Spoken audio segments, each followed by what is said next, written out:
Welcome to the Homesteaders of America podcast, where we encourage simple living, hard work, natural health care, real food, and building an agrarian society. If you're pioneering your way through modern noise and conveniences, and you're an advocate for living a more sustainable and quiet life, this podcast is for you.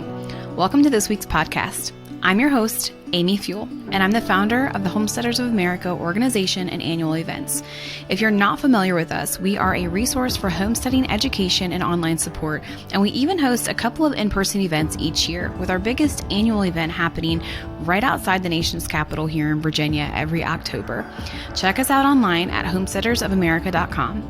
Follow us on all of our social media platforms and subscribe to our newsletter so that you can be the first to know about all things HOA. That's short for Homesteaders of America.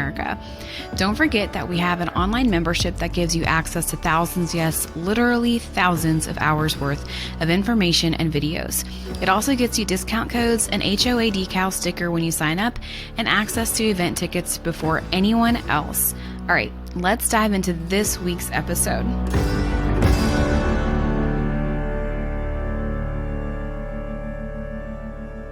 Welcome back to the Homesteaders of America podcast. I am your host, Amy Fuel, and this week I'm super excited to have Gary from NutriMill with us. NutriMill is one of our sponsors and for the HOA conference, and he's a sponsor for the entire year. So welcome to the podcast, Gary. Thanks. Nice to be here. I appreciate you inviting me. Yeah. So we're excited to have you on here. One, I'm really excited because I have a NutriMill grain grinder, and that thing is a workhorse. And so we're going to talk a little bit about that, but also because a lot of homesteaders are starting to mill their own grain. And I know they have lots of questions, and who better to ask than NutriMill, right? So why don't you tell us a little bit about what NutriMill does? Well, we've been around since the 70s. I got in this business back in 1979, and we've always been in the grain mill business. In 1974, a gentleman was researching grain mills and decided to buy a company up in Filer, Idaho, called Magic Mill. And they had the number one selling grain mill in the country at the time. And it was a big wooden contraption that, big 5-pound stones, and you could hook up a bicycle to it. And he went up there to buy some and ended up buying the company. And he took that company back to his hometown of Salt Lake City. And then he thought, now what am I going to do with the grain mill company? So he decided that people mostly mill grains, particularly in our audience and the people that we do business with, and homesteaders, to make bread. So he started researching bread makers, and he found the Bosch mixer over in Germany. And he literally flew to Germany, knocked on Bosch's door. And if you kind of understand this story, they still are the world's largest privately held company. Yeah, and they awesome. are a nonprofit foundation based out of Stuttgart. And probably not literally, but he knocked on their door and said, I want to carry your Bosch mixer exclusively in America, and launched as on a handshake, which lasted for almost 9 years. He was the exclusive distributor, and we all got into the Magic Mill, grain mill Bosch mixer business. And we've been doing grain mills ever since. Since then, I bought out that company through long story that we don't have time for in 1990, and we launched who we are today. Before, we were a direct sales organization. So people say, how did I never hear about NutriMill or Bosch? We said, because if you didn't attend a home party plan during those years, you never heard about us. We were a direct sales organization. We were kind of patterned after the Avon business back in those days. And we had dealers and distributors all across the United States. But we were mostly west of the Mississippi River because of where our headquarters was. We had people in pockets in Ohio, Eastern Canada. We even had a really great distributor back in Virginia for many years, but we weren't as well known in the East as we were the West. Mm-hmm. About 1995, 94-ish, we decided to move away from that model of direct sales and get into more traditional wholesale retail business. And it just exploded our business. We're the largest seller of grain mills in the world. We have been doing them, like I said, since 1974. And that grain mill predated 1974, but we invented high-speed milling. Do you have the classic mill, Amy? So I have the wooden looking mill, the little one that sits on the countertop. All right, you have our harvest bamboo mill. Okay.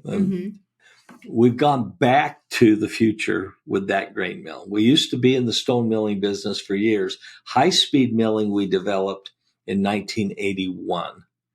And high-speed milling, and I'll just explain a little bit about the difference. The mill you have is our fastest growing mill, but we were out of the stone milling business for almost 30 years.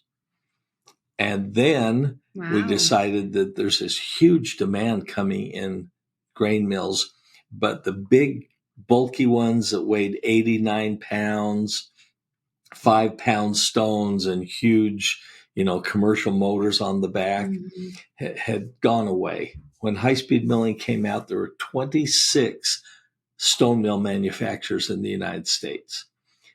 1 year into high-speed milling, there were 6 left. Wow. Because high-speed milling became the norm. So that's what we do. We're a grain mill and mixer business. We do a lot of other things, but primarily we're really focused on grain mills. We publish a little thing about milling whole grains and the importance of it and the nutrition aspects of it. And we give these free all over the country, literally all over the world now. In fact, your viewers can just call us and we'll send them one in the mail for free. But grains have been a big, big part of our focus, and particularly for me. Yeah. And you're a pretty successful entrepreneur too, which that's a pretty awesome story to share, because I didn't know all of that history about NutriMill. And going back to Bosch, I also have a Bosch mixer. I had another mixer for years and it just completely died on me one day. And I was like, you know what? I think it's time for a change. So one of the reasons I bought the Bosch mixer was because of the motor. I liked how that was set up. But 2, because I was grinding my own grains with NutriMill. Bosch has this super awesome sifter that you can use with your Bosch mixer. So if you're doing large batches of grains at one time, you can actually sift that to make all-purpose flour. And so I was kind of amazed at that, and that both of those companies you own and are very successful with. Yeah, a quick story about that sifter that's interesting. The largest Bosch mixer market in the world is our Brooklyn, New York market. Wow. Because of the Jewish market there. And I would bet that 90+% of every Jewish home within the Jewish communities have a Bosch mixer, because it's the only mixer that will make their challah breads. And but they also, and for lots of reasons, they sift their flour. And they actually developed that technology for us to manufacture that sifter. And so in that market, we sell basically one Bosch mixer and one sifter for every sale. And we also make a bottom drive stainless steel bowl that has a little bit more volume, and they sell those 1-to-1. So it comes with the plastic bowl. We manufacture in Europe the bottom drive stainless steel bowl, and they sell 2 bowls with every mixer. So they're a very unique market, but thanks to them, we have your sifter. Yeah. Okay. That's awesome too. These little tidbits are fun to learn. Okay. So why don't you tell us, some people don't have a grain mill. So why don't you tell us a little bit about how these mills work and what kinds of things that you can mill with them? Well, we have 2 types, obviously. The one you have, the bamboo mill, and that's our most eco-friendly mill. It's what we call our travel the world mill. Milling heads out of Germany. We build all of the components except the motor here in the U.S. And we assemble them right down the street from this office. They're literally half a block from us. And so it's our built in the USA mill, but we do have parts from other countries because if you're going to be in the stone milling business, there's only really one manufacturer who provides stones for all of us. And it's out of Germany, and they've been doing it for I don't know how many 100 years, and they're awesome. And they build corundum stones. Corundum, on the hardness scale, there's only one mineral harder than corundum, and that's diamonds. So these mill stones will last you a lifetime. But when high-speed milling was developed, it's kind of an interesting thing because I don't want to tell you you don't have a great mill because it is by far our fastest growing mill. We've been back ordered since the pandemic started. We can't build them fast enough. But high-speed milling is very different. It's high volume, low temperature, self-cleaning. And so your mill, you can mill about 10 minutes. And what are you getting? About 6 cups of flour? Yeah, about that. Mm-hmm. And a high-speed mill, you can get 60 pounds an hour. What? Okay. So people that are making large quantities, our classic high-speed mill is the number one selling mill in the world. Okay. The bamboo mill is our fastest growing mill because we realized years ago that we're no longer dealing with just bread makers. Mm-hmm. You know, we have somebody sitting in a high-rise apartment in Los Angeles that wants just some fresh flour for this or some fresh oats for breakfast or some cornmeal to, bake his pizza on. And they are looking for smaller quantities but more versatility. Mm-hmm. So I'll make it real short. One mill is for volume flour. Your mill is for versatility. Mm-hmm. You can coarse grind, fine grind, and do all kinds of things. They both do the same types of grains, but very different in their output. Right. Yeah, I have yet to do corn in mine, but that's the next. I actually just bought some bags of organic corn to try to make some cornmeal and stuff for cornbread. And so I'm excited to try that. But so people who cook with fresh grains and things, there's a difference when you cook with them. So I wonder if you might talk a little bit about that and the difference in cooking with, say, like bread. What are some tips you might have for people? You have 5 hours. I know. I feel like it took me a lifetime to try and learn it, and I'm still learning it. So, well, I'll really simplify it for your audience and for you. Bread is the simplest thing in the world to make, but you can spend a lifetime toying with it. I always ask, I've been teaching bread making classes for, my first one was 1979. And those classes, I always ask, what do you need? What ingredients you need for bread? And people will raise their hand: flour, water, yeast, honey, sweetener, dough enhancer, and it's all over the board. Right. And I tell them very simply, you only need 2 things for bread: flour and water. Mm-hmm.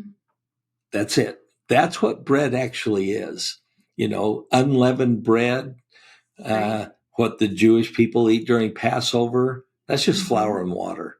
Now, anything you add to flour and water creates different texture and different taste.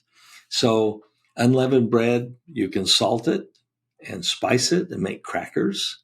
Mm-hmm. You can add yeast and make it into a raised bread. You can add sourdough starter and make it into wonderful sourdough bread. You can add honey, sugar, molasses, if you want a darker bread. Everything is for taste and texture, and just play with it. We had some of the employees here had never made bread, and they said, we're selling this stuff, but we actually don't know what we're doing. So I went upstairs. We have a little test kitchen upstairs, and I said, let's make some bread today. Now, we can do anything we want with bread what would you like to do today? And somebody said, well, can you make bread with candy bars? I said, sure. So we made the dough, we rolled it out, and we stacked some candy bars in the middle of the dough and then braided the bread. And you know how to braid bread? Yeah. You make the cuts and you fold it over like a braid. And then we baked it. And it was delicious. I can imagine. So you can make chocolate chip bread. You can make seed breads. You can make sprouted grain breads. When you're working with whole grains, which was what your original question is, generally, if you're using the whole fresh wheat or spelt or quinoa or, some of the ancient grains, you're going to adjust your water. Now you have a Bosch mixer, so I will tell you, you don't have to adjust your recipes with a Bosch. The Bosch will tell you when you've made a perfect load of bread every single time. You just add your ingredients, make sure that you've got enough flour in there. And when it forms a ball of dough, quit adding flour and quit adding moisture and just let it knead for another 8 minutes and you'll have perfect bread every time. Yeah. Hey guys, thanks for joining us for this week's episode. We're going to take a quick break and bring you a word from one of our amazing sponsors. McMurray Hatchery officially started in 1917. Murray McMurray had always been interested in poultry as a young man and particularly enjoyed showing birds at the local and state fairs. Nowadays, the hatchery is still completely through mail order, but they offer way more than ever before. From meat chicks and layer hens to waterfowl, ducklings, goslings, turkeys, game birds, juvenile birds. They even have hatching eggs and a whole lot of chicken equipment. Make sure you check out our Homesteaders of America sponsor, McMurray Hatchery, at mcmurrayhatchery.com and get your orders in today. And don't forget to stop by their booth at the 2023 HOA event. Yeah, I really enjoy that Bosch mixer for that reason. It was a totally different experience. Of course, using grains too, fresh milled grains. But when I switched to the Bosch mixer from a different brand mixer, I was like, this is pretty incredible. There's a major difference between these two. And I did learn that the mixer would tell you, when are you done? And so it was a learning curve, but it was a good learning curve. And so then I started experimenting with things like einkorn and various ancient grains like you were talking about. And I thought for sure, so one of the reasons that I got the grain mill was because I wanted my family to eat more wholesome grains. Right. And I had, I wouldn't say I had a wheat allergy, but I had a sensitivity to wheat. And so when we switched over to those things, I thought for sure that my family was not going to like them because they were really picky. But one of the things that we found with home milled grains is that to me, they taste sweeter. They taste better than store-bought flour. So I wonder, what are some of your favorite grains to work with that are home milled? Well, I really, really like spelt, and einkorn is wonderful to work with. I have traditionally worked with wheat just because it's the most readily available in every market. And you've got, so many varieties of wheat, but I really like hard red winter wheat. It's got generally the highest protein content. It has a very unique nutty flavor, but it's also got a very robust flavor. It makes a real robust bread.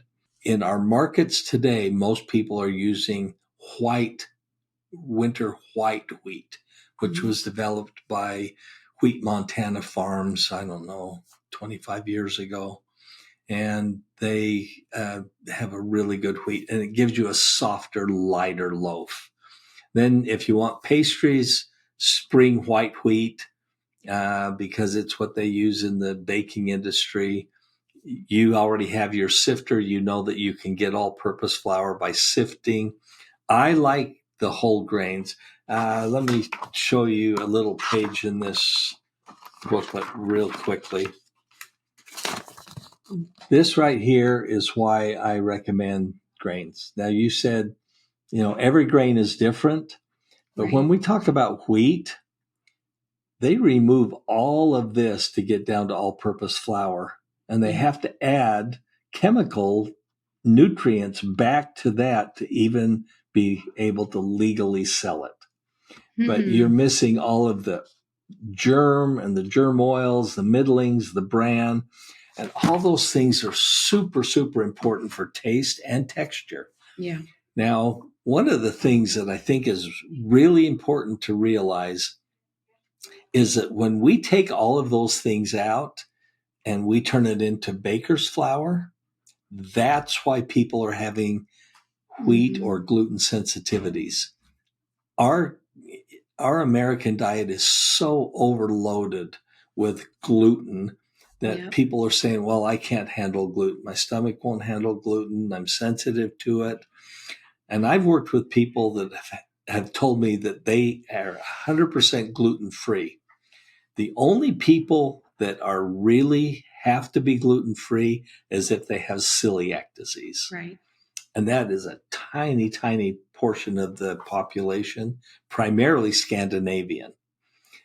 But if they start incorporating whole grains, and you've got the bran and the oils and the vitamins, every kernel of wheat has 26 vitamins and minerals. And you strip them all out, and you're left with gluten with some chemicals added back in for nutrients in order to legally sell it. And we're just inundated with gluten. So our bodies are kind of rebelling against that. They're saying, okay, enough's enough. Yeah. You know, one of the things that I love about whole grain, so we prefer the taste, especially of whole milled grains, not sifted over the taste of sifted flour. And even then, it still tastes better. But one of the things I love about using whole grains is, so for me, I'm an herbalist. I do a lot with gut healing and various different things.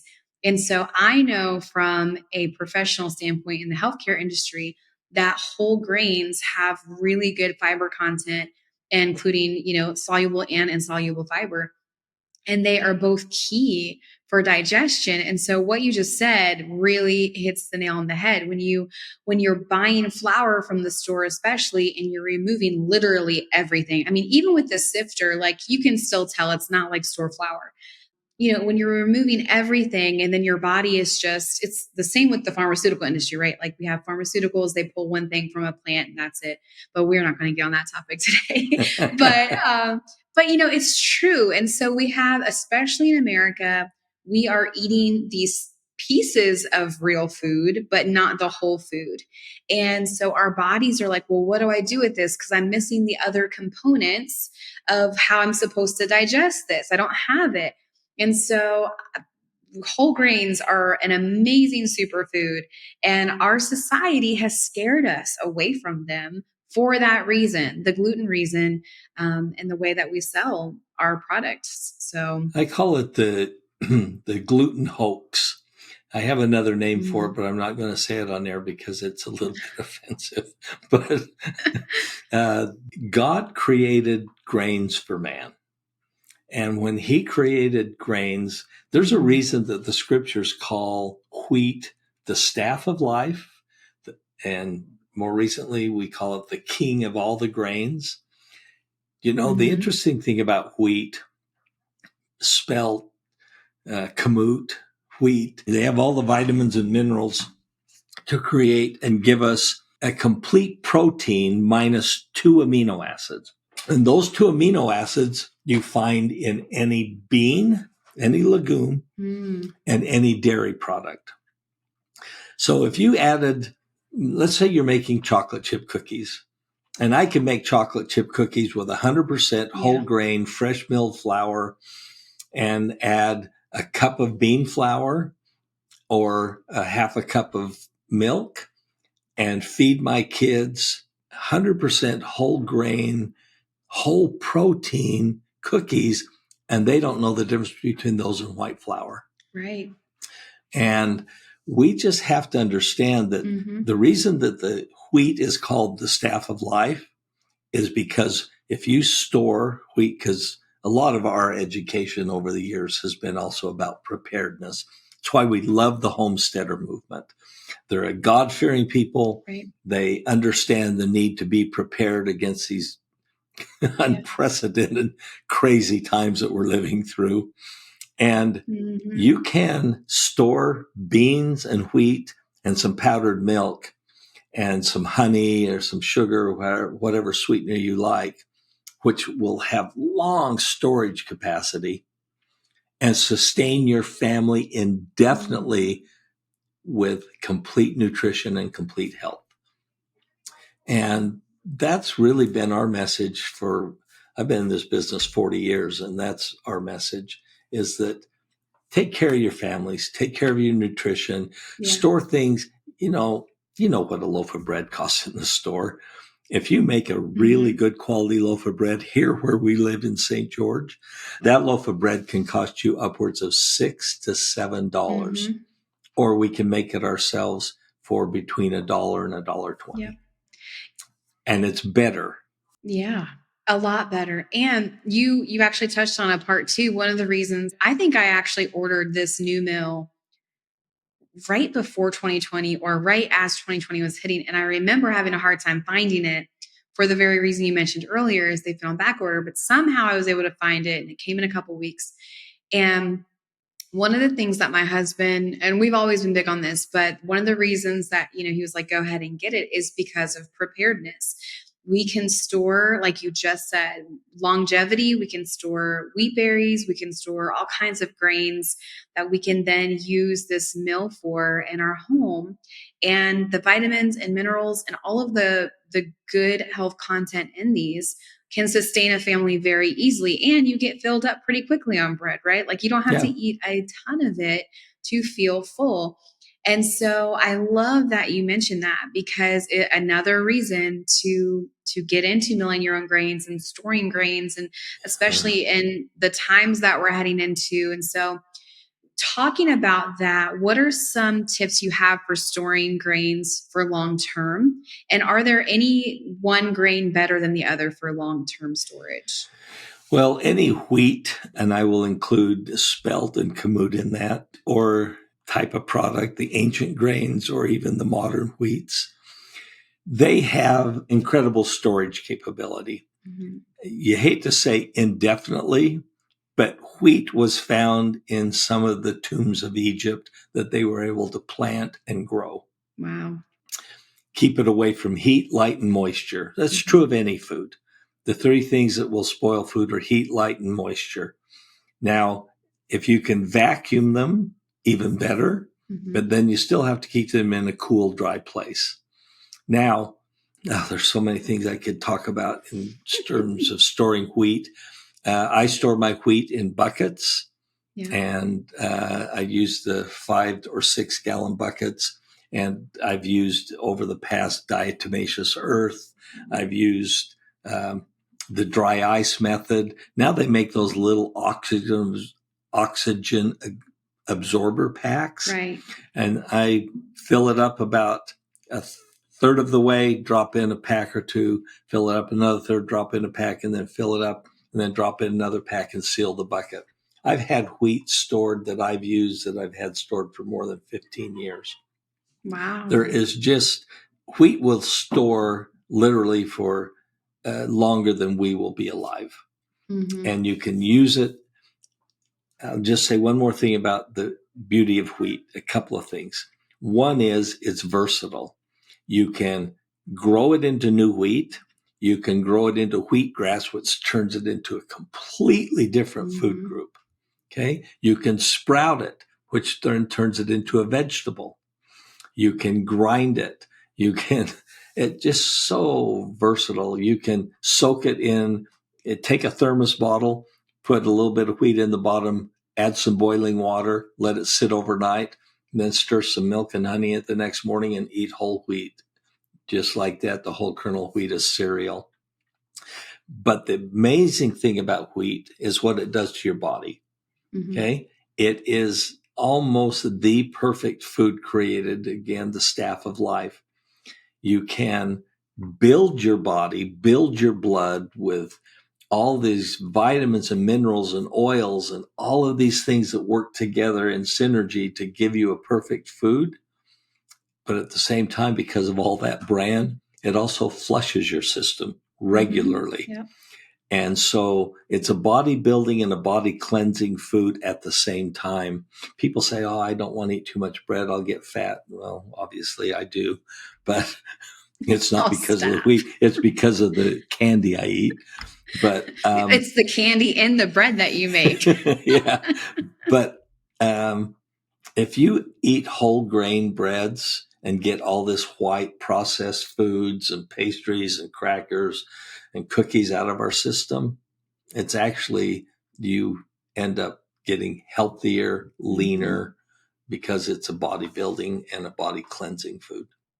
Yeah, I can definitely confirm that because within my health practice, I see a lot of people who go on diets where they completely eliminate any kind of wheat from their diet, not because they're sensitive to it, but because they're going on an intensive diet to lose weight. That and dairy, those are the two things that people tend to go off of because they think they're the quickest things that will help them lose weight.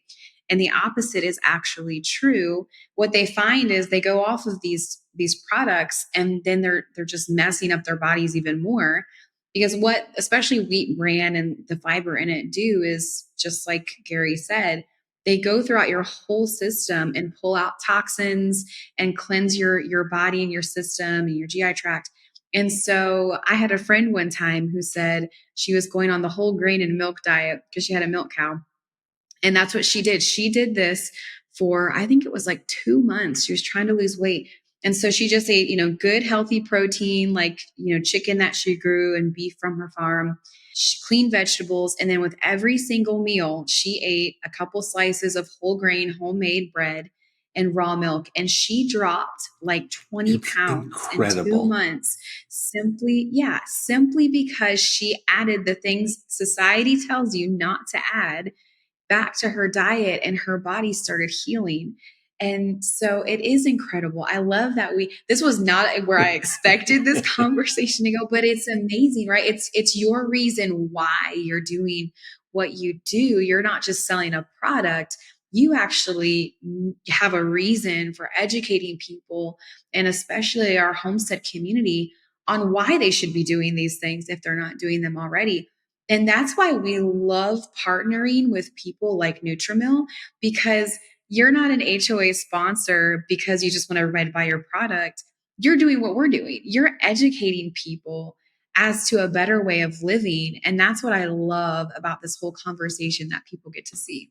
The reason we were a direct sales organization for so many years is because we didn't want to sell our products to people who didn't have a purpose and a reason and the understanding of why they were using them.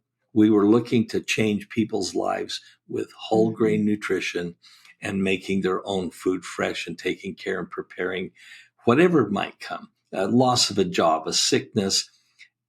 We won't even get into the craziness of this world right now, because we could spend a 2-hour podcast doing that. We could. We might have to do that, Gary. We might just have to come on and talk about it. Because, we could spend an hour podcast on the milk crisis in this country.